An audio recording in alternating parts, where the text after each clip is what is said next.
Part 1. The Arrival. The road to Blackwood Glen wound like a scar through the mist. Owen Reed had been driving for nearly 6 hours when the world finally began to narrow, trees tightening around the one-lane road, sky collapsing into a thick white fog that felt alive. His phone had lost signal 20 minutes ago. The car's heater blew nothing but damp air. He could smell peat smoke on the wind, faint and sour, as if the whole valley were still smoldering from something long buried. He passed a crooked wooden sign half swallowed by moss. Blackwood Glen, Hop 213. Below the letters, someone had carved words in Gaelic. He didn't recognize them. But the last word, fire, was clear enough. He arrived at the cottage just past dusk. The headmaster had arranged it, one bedroom, furnished, overlooking the hills. The keys waited in a tin mailbox with his name scrawled on a yellowed envelope. Inside, the place smelled of coal dust and lavender. On the kitchen table, a kettle, a tin of tea bags, and a handwritten note. Welcome to the Glen. Be sure to keep windows shut at night, the mist carries the chill. Maeve Kerr, Blackwood Arms. Owen smiled. Hospitable enough. Outside, the wind sighed through the eaves. He unpacked the car, stacked his books on the table, Shakespeare, lesson plans, a new term's hope, and poured himself tea. The kettle hissed softly, rhythmic, almost breathing. When he looked up, the fog had reached the windows. The next morning, the school loomed from the mist like a shipwreck. Stone walls, roof of slate, a bell tower long rusted shut. Children in navy uniforms shuffled toward the doors, their footsteps muffled on the wet path. None spoke. Their faces were pale and hollow-eyed, like they hadn't slept. Owen adjusted his tie and entered. Inside, old chalkboards, gas heaters ticking, the scent of mildew and disinfectant. Headmaster Lachlan Fraser met him with a smile too wide for his face. Mr. Reed, he said, shaking his hand with both of his own. Welcome to Blackwood. You'll find our children well behaved. They seem quiet. Fraser's eyes flicked toward the classroom door. Why? They listen well. Too well, sometimes. Owen hesitated. I was told there'd been another teacher before me. Fraser's smile froze. Elspeth? She took ill. Left without notice. Small towns wear some folk down. He gestured toward the hallway. Best to keep lessons structured. Routine helps. Bells, bedtime, obedience. He said the last word with the weight of a prayer. By noon, the fog had thickened. Through the classroom windows, the world looked underwater. Owen taught Macbeth, his voice echoing faintly off stone walls. The children barely blinked, their pencils moving in perfect unison. He noticed one boy, Callum Douglas, staring straight ahead, not at his paper, not at him, just through the air. Then, all at once, every child froze. No sound. No breath. Pencils mid-air. Owen lowered his chalk. Children? Nothing. Then he saw it, a single bead of blood roll from a girl's nostril, hit her desk, and blossom red against the page. Her pupils dilated. 9 minutes later, exactly, they all exhaled at once, like waking from a shared dream. The sound was so sudden that Owen flinched. He tried to ask what happened. They just smiled, polite, unbothered. The bell rang. They filed out neatly, one by one, in silence. Only Callum lingered, his voice low, almost rehearsed. It happens when the Glen breathes, he said. Best not to breathe with it. That night, the village pub glowed faintly through the fog, the Blackwood Arms, gold letters peeling. Inside, the air was warm, sour with whiskey and peat smoke. Locals murmured in Gaelic, heads turning as the newcomer entered. Maeve Kerr, the owner, watched him from behind the bar. Her dark hair was tied back, her expression cautious but curious. Teacher from London, she asked. You'll not find many of those last long here. He smiled. I'm adaptable. Good. She poured him a pint. Just remember to keep to daylight. The Glen's temperamental. She leaned closer. If you see blue light in the fog, walk the other way. What's in the fog? She studied him, then said softly. Something that remembers how to hunger. Before he could ask more, the front door opened. 3 teenagers entered, 2 girls, 1 boy, uniforms still damp from the mist. Fiona, Isla, and Callum. His students. They didn't speak to him.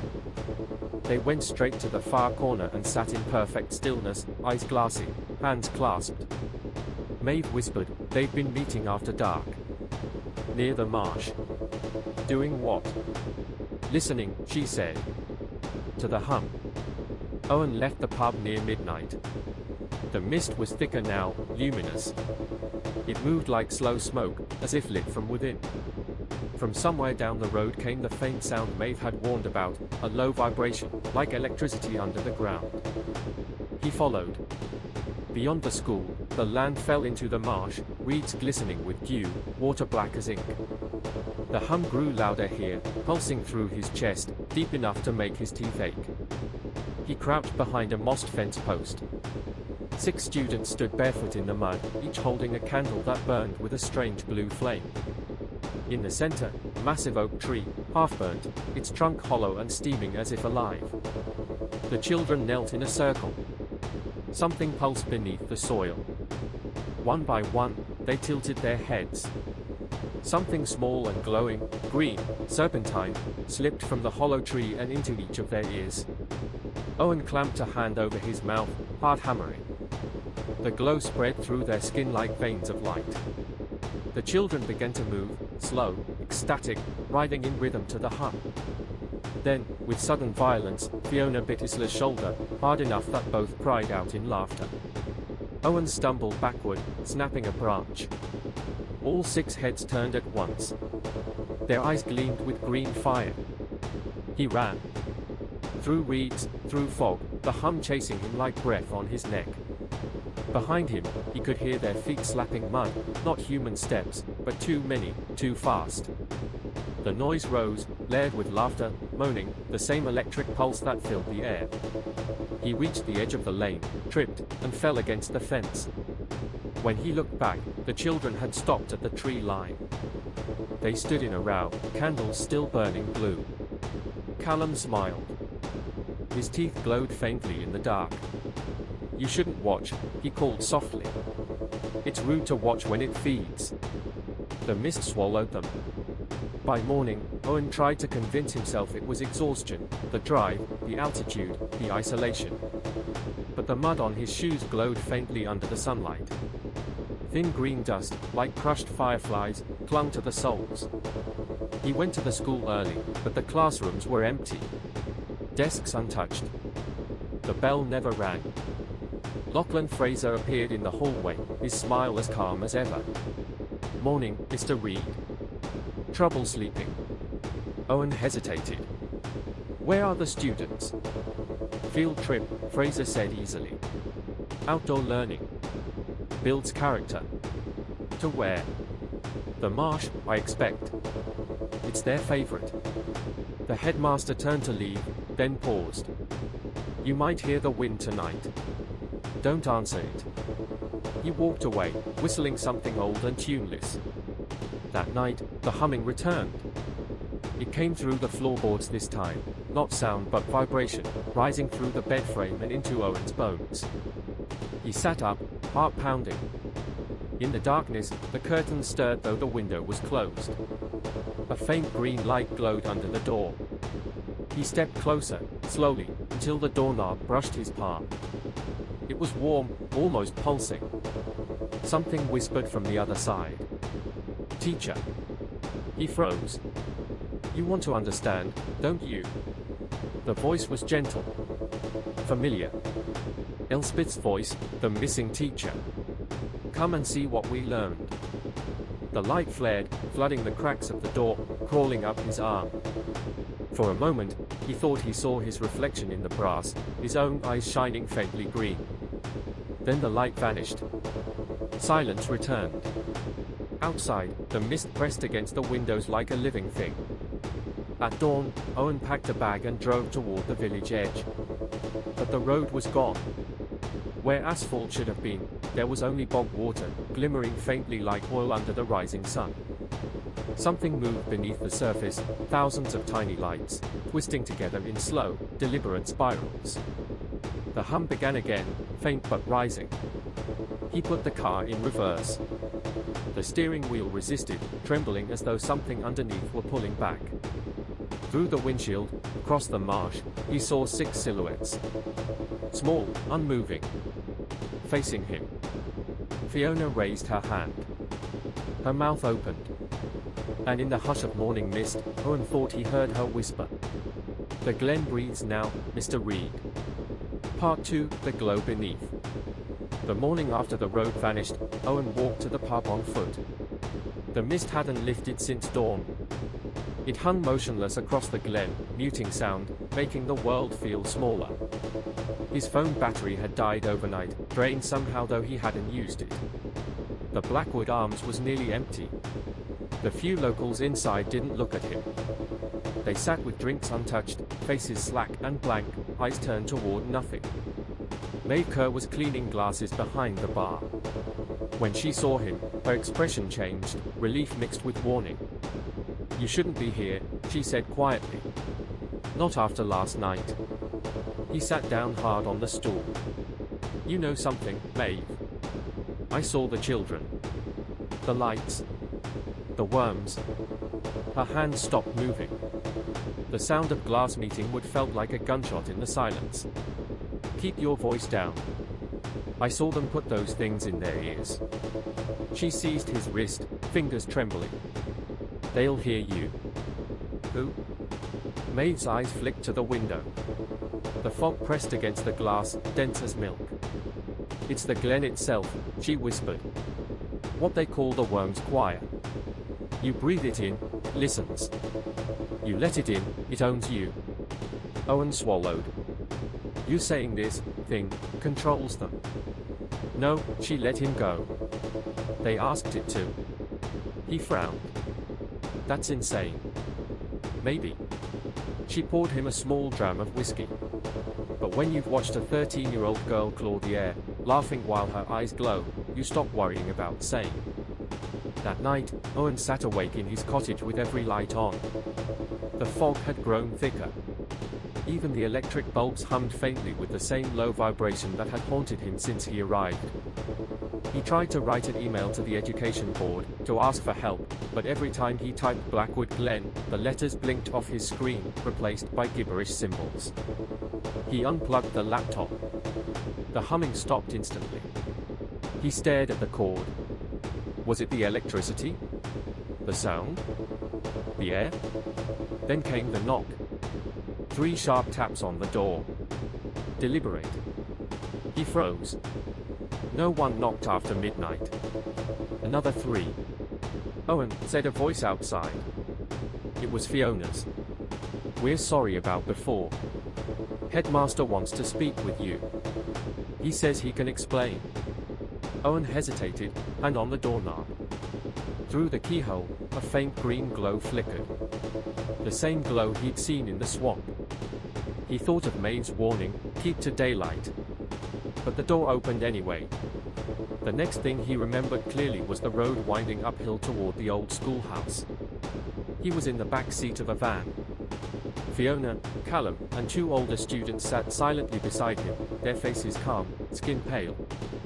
The driver, a man he didn't know, hummed a tuneless song, the kind that sounded older than words. The headlights cut through the mist. Beyond the glass, faint lights moved through the trees like slow fireflies. He realized he couldn't hear his own heartbeat anymore. "Where are we going?" he asked. "Down," Fiona said simply. The van stopped at the edge of the forest where the ground sank into old mine shafts. Rusted metal scaffolding jutted from the peak like bones. Wooden signs leaned crookedly, Blackwood Mine Company, estimated 1821, and beneath that, a newer sign, danger. Sealed. Headmaster Lachlan Fraser waited near the entrance, lantern in hand. His smile hadn't changed. "Evening, Mr. Reed," he said cheerfully. "Time for the next lesson." Owen stumbled as they pulled him from the van. What are you doing? These are children. Fraser's hand shot out, surprisingly strong. No, Mr. Reed. They are students. And you're the lesson. He nodded toward the mine mouth. Down you go. They led him through a passage of stone and rot. The air grew damp and metallic. Water dripped rhythmically somewhere far below. The deeper they went, the stronger the hum became, pulsing in perfect time with his breath. After what felt like miles, the tunnel opened into a cavern lit by dozens of lanterns hung from rusted hooks. The walls shimmered faintly, lined with translucent film, slick and breathing. In the center, an altar made of coal and bone. On it lay something writhing. Dozens of worms, each glowing a deep, electric green, knotted together like a single living rope. Their movements synchronized, a perfect loop of rhythm and pulse. Owen gagged. What the hell? Fraser's hand clapped his shoulder. This is how the Glen keeps its peace. The old miners found them first, centuries ago. Thought they were fire spirits. They were right. He gestured to the altar. The children understand. They are the bridge. Fiona stepped forward, candle in hand. The worm keeps us warm, she said softly. It teaches us not to hurt anymore. Owen tried to back away, but the older student seized him. The air stank of metal and soil and something sweet, narcotic. Fraser whispered in his ear, "It'll be easier if you breathe." They held him down. The worms parted like water, forming a spiral on the altar. One detached, long and glassy, and slithered up his arm. Owen screamed. It didn't feel like pain, not at first. More like electricity, pleasure folded into fear. The worm pressed against his ear canal, then inside. The sensation exploded, heat, color, memory. His mind filled with sound, hundreds of voices humming the same note. He saw visions, children laughing in the marsh, Elspeth's face half-burned, Maeve weeping in a pub firelight, and through it all, the whisper of the Glen. You came to save them. So you'll join them. The hum grew unbearable. He convulsed. His body lifted from the stone floor as if gravity had reversed. And then, black. When he woke, the cavern was empty. Lanterns still flickered, but the altar was bare. His clothes were damp. His head rang with distant echoes. His wristwatch said for 17 p.m. He'd lost half a day. He tried to stand, his legs buckled. His mouth was dry, but his tongue tasted of copper and something faintly sweet. When he touched his ear, it came away sticky with a faint bioluminescent residue. He stumbled toward the tunnel, following the dripping water sound. Halfway up the shaft, he found Elspeth MacLeod's ID badge nailed to the wall. Next to it, strips of pale skin hung like parchment. Something written across them in Gaelic, "The light forgives nothing." He climbed faster. At the surface, the van was gone. The forest was silent. Only Maeve stood by the road, holding a lantern. She looked older now, face streaked with soot, eyes hollow. When she saw him, she exhaled in relief. "You're still you." Owen swayed. What did they do to me?" "Fed you," she said simply. "Now it'll call. You'll feel it when it wakes." She handed him a flask. "Drink this when it hums. Slows it down." He took it, trembling. "How do you know all this?" "Because Elspeth told me," she said quietly. "Before they skinned her." They reached the edge of the village. Smoke drifted from behind the pub, faint, grey. The smell of burning wood and hair hit them before the flames were visible. Owen stopped. "Maeve, your pub." She shook her head. "Doesn't matter." When he looked back, her hands were shaking. Oil stained her sleeves. "You set it yourself," he realized. "To stop them." "I tried," she said. "But the Glen's older than fire." A scream tore from the distance, the high, shrill cry of something neither human nor animal. The mist turned faintly green. Maeve pressed the flask into his hand. "Go to your cottage. Lock the doors. Don't let the light in." She turned to leave, her silhouette fading into the fog. If it gets inside, you'll know.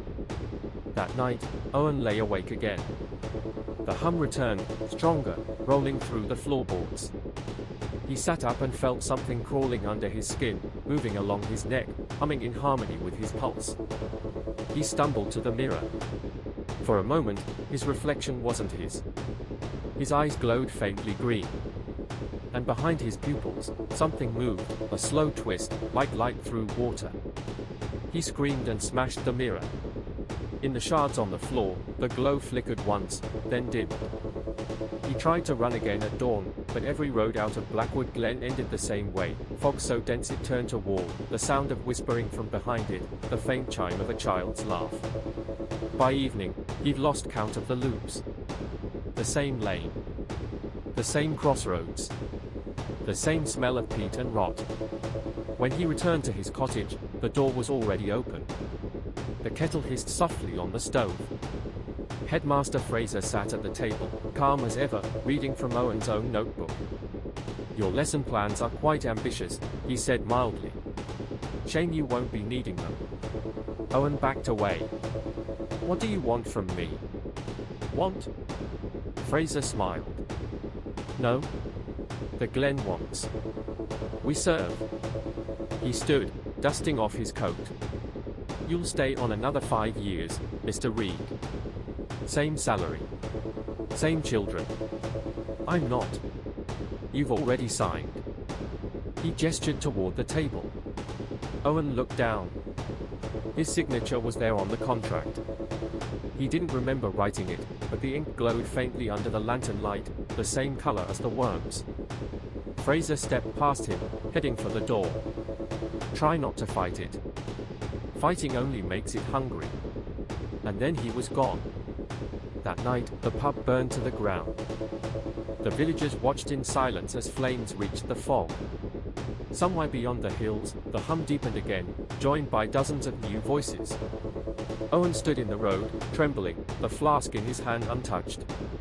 When he looked toward the schoolhouse, every window glowed green. The children stood inside, perfectly still, their faces lit from within. In the reflection of the glass, he saw himself among them, eyes shining the same color. And from deep within the glen, the whisper came once more, soft as breath. "You'll teach them forever." Part 3, The Shepherd of the Glen. The hum never stopped after that night. It lived inside Owen now, a constant vibration, faint but unbroken, like breath he could never fully exhale. He could feel it through the walls, through his skin, through the air that smelled faintly of wet moss and iron. The villagers didn't look at him anymore. They looked through him. Children nodded when he passed, as if recognizing a priest. And the headmaster, Lachlan Fraser, no longer came to school at all. Classes went on as usual. The children's handwriting was perfect, identical, their eyes always on him. He stopped taking attendance because no one ever missed a day. By late October, the fog had thickened into a permanent thing. The sun rose and set behind a white blur, day and night blurred together. The glow under the marsh grew brighter, visible even from the schoolyard. Some nights, it pulsed like a heartbeat. Owen kept hearing the hum in patterns now, rhythms, syllables, almost words. Sometimes, when he closed his eyes, he could understand them. A language of sound, ancient and sweet. And in that language, the Glen whispered, "You carry the seed. You are home now." He didn't want to believe it, but the proof was there, the small, luminous trails on his bedsheets each morning, the faint movements beneath his skin, the moments when his pupils flared with green light in the bathroom mirror. He'd stopped drinking Maeve's flask days ago. It dulled the hum, but it dulled everything else too, the air, the color, the feeling. Without it, he could see the Glen breathe. The fog moved in and out, pulsing with him. It was alive, and it was beautiful. Then came the fire. He was teaching literature when the smoke alarms went off. A column of black rose from behind the hill, the pub. Maeve's pub, what was left of it. He ran out into the yard, the children following in perfect silence. By the time he reached the street, it was too late. The building was an inferno. Villagers stood around it, watching without expression, faces lit gold by flame. He pushed through them, coughing. "Where's Maeve?" No one answered. But inside the doorway, he saw something move, a figure, burning, crawling. For one horrible instant, he thought it was her. Then he saw that the body was wrong, too thin, too long, as if stretched. Its head twisted up toward him, face half gone, and from its throat came a sound that wasn't a scream but a note, a hum perfectly in key with the Glen's. It reached out with fingers glowing green. The villagers didn't move. They just kept watching. Owen backed away. Behind him, the children were singing now, low and rhythmic. Not a song he taught them, something older. Glow, little worm, and light the way. The body collapsed into flame. The air pulsed once, hard enough to make the ground tremble. Then the hum doubled in volume, spreading through the valley like thunder rolling backward. The Glen had woken up. That night, Owen couldn't sleep. He sat by the window, watching the marsh shimmer faintly in the distance. The worms were visible now, thousands of them, crawling just beneath the surface of the water, tracing glowing lines like constellations. He whispered to himself, "You're sick. It's the gas. The isolation. It's..." Then a knock interrupted him. Soft, deliberate. He turned. The door creaked open. And there she was. Elspeth MacLeod. Skin pale as wax, eyes glowing faintly green. Her hair hung wet and tangled, dripping peat water onto the floor. "You left me down there," she said softly. "It's your turn now."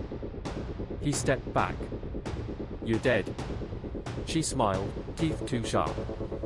"So are you." Her jaw unhinged. Something luminous writhed inside her mouth, hundreds of tiny threads, pulsing in time with the hum. Owen screamed, slammed the door, stumbled backward. He looked for anything, a weapon, a light, something, and his hand brushed against the kettle on the stove. He swung it. The boiling water hit her chest, and the light inside her flared bright, then went dark. Her body hit the floor with a wet sound, disintegrating into smoke and dust that smelled of iron and rot. When it cleared, the worms were gone. But the hum remained. The next morning, the headmaster called him to the schoolyard. Fraser looked immaculate, as if the fire and the horror hadn't touched him. The children stood in perfect rows behind him, hands clasped, eyes blank and bright. "You've done well," Fraser said. "They listen to you now." "I don't want this." "Don't want?" Fraser's voice softened. "You think choice still matters? The Glen chose you. It doesn't make mistakes." Owen shook his head. "I'm leaving." Fraser smiled sadly. "There's nowhere to go. Once it sings inside you, you're part of the choir." He gestured toward the forest. "You'll understand soon. The Glen keeps what it grows." And then, in full view of the children, the headmaster stepped back into the fog. It swallowed him whole. He never came out. Owen tried to leave again that night. He packed what he could, started his car, but the headlights flickered, then went out. The engine hummed softly in the same pitch as the worms. The rearview mirror glowed faintly green. He got out and started walking. The village lights dimmed behind him. The forest opened ahead, heavy with mist. He didn't remember the path, but his feet seemed to. They led him to the marsh. The air was colder here. The water glowed from below, rippling with faint, synchronized movements. The children were already there, standing barefoot in a circle, candles burning blue in their hands. Fiona at the center. She turned to him, smiling faintly. "You came back." "I didn't." "It called you," she said simply. "We all hear it. Now you'll lead." He looked around.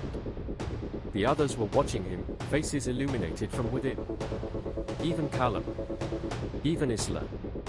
Owen dropped to his knees. "What are you doing?"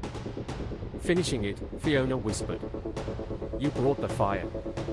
You bring the seed."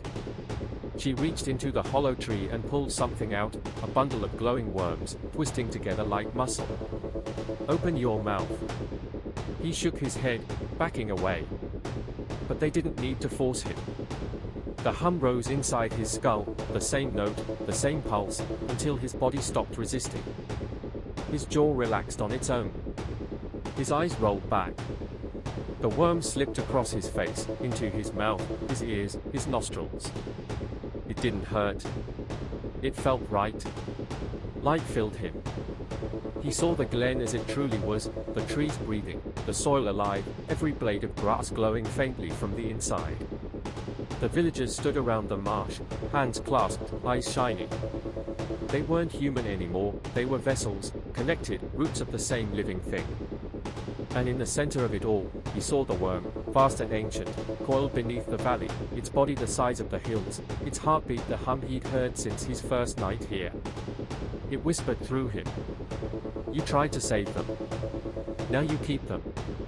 Owen screamed, but the sound came out as music, a deep harmonic tone that shook the water. The children cheered. The fog turned green. Days later, London. A postman dropped a padded envelope at a small flat in Hackney. It bore no return address, just a faint oil stain on the corner. Inside, a sealed jar. Within it, something